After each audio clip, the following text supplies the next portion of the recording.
So in this video, I wanted to talk about these two different cables from Anker. If you are using any sort of mobile device these days, you're probably switching around your cables all the time from, micro USB to USB-C to Lightning, and you're spending a lot of money on cables. And if you're buying them from Amazon, you're probably buying at least a few from this company, Anker right here. And I've done a fair bit of purchasing from them recently, dealing with some new devices and stuff like that. And I bought these two cables. One's called the Series 5, and the other is called the this is called the braided cable. I guess it's the it's called the braided cable. Let's call it that. And trying to figure out some of the differences between the two cables, and it's almost impossible to sort it out online, like why one is $5, one is $7, why one is this color or has this features and stuff like that. So I wanted to spend a minute talking about what seems to be the two most popular cables, and I bought it in the 1 foot variety. The first is this. This is the most affordable cable Anker is selling these days, in the USB-C to USB-C cable, and it's called a Powerline 3.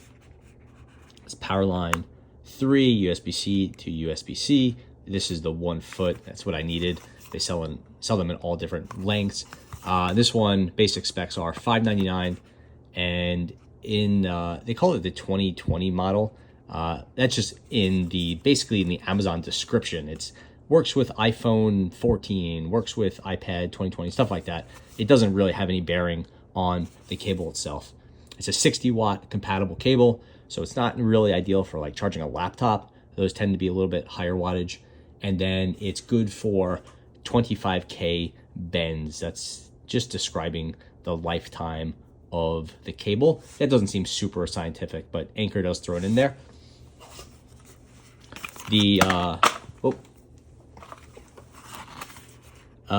They basically call it the Powerline 3 USB-C, and over here it says Series 5. Not really sure what that means. It's a little bit confusing, but there it is right there. Basic features are all rubberized construction.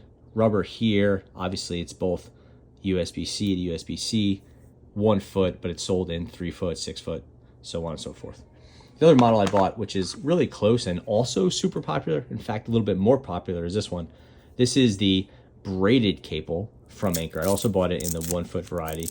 This one typically sells for $7.99 as opposed to $5.99, so it's kind of a premium model, and you could see it uses these metal end posts right here, and it also has braiding, so the cable itself is braided. You could see that, and it's sort of basically it's wrapped in nylon. This one, like I said, $7.99. It's also 2020 spec, which again, that's just how they describe it. 60 watt, and this one is good for 12K bends. So it doesn't have the same lifetime as the cheaper model, even though it's $2 more, which is like $2 doesn't really make a big difference to most people, but it's like a third more money. And again, I just want to do a quick comparison because I just find the whole cabling thing to be very confusing.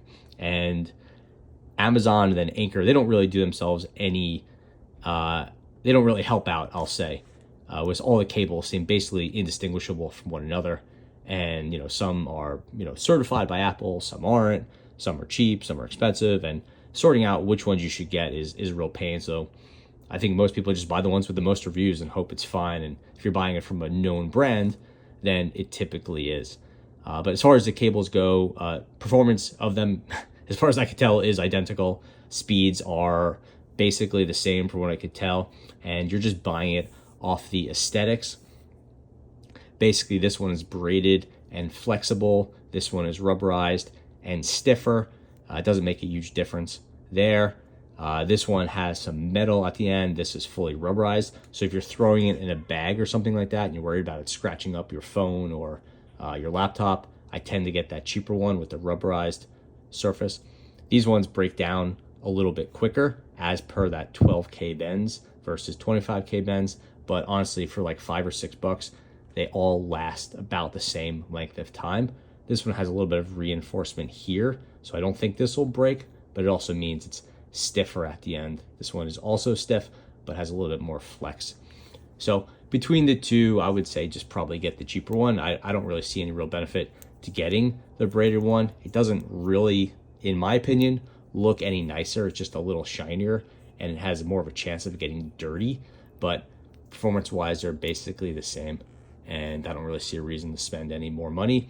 That said, I do recommend the Anker cables, and I found them to be very reliable and to have basically perfect compatibility with my iPhones and other devices, and not have any problems with not that you would expect sparks or anything like that to appear, but they do seem to be a very reliable vendor, and I've had, I don't know what, 30, 40 products from them over the years, and always had a pretty good experience.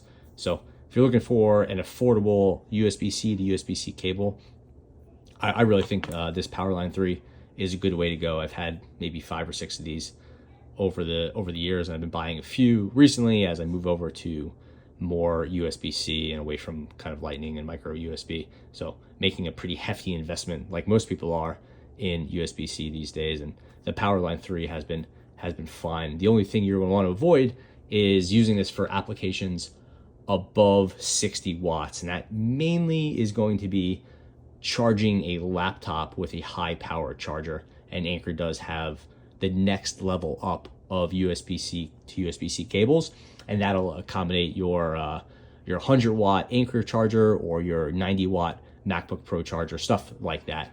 And you'll want to do that with a little bit heavier duty cable. That's that 200-watt certified cable. Anyway, that's the Anker cables, and thanks for watching.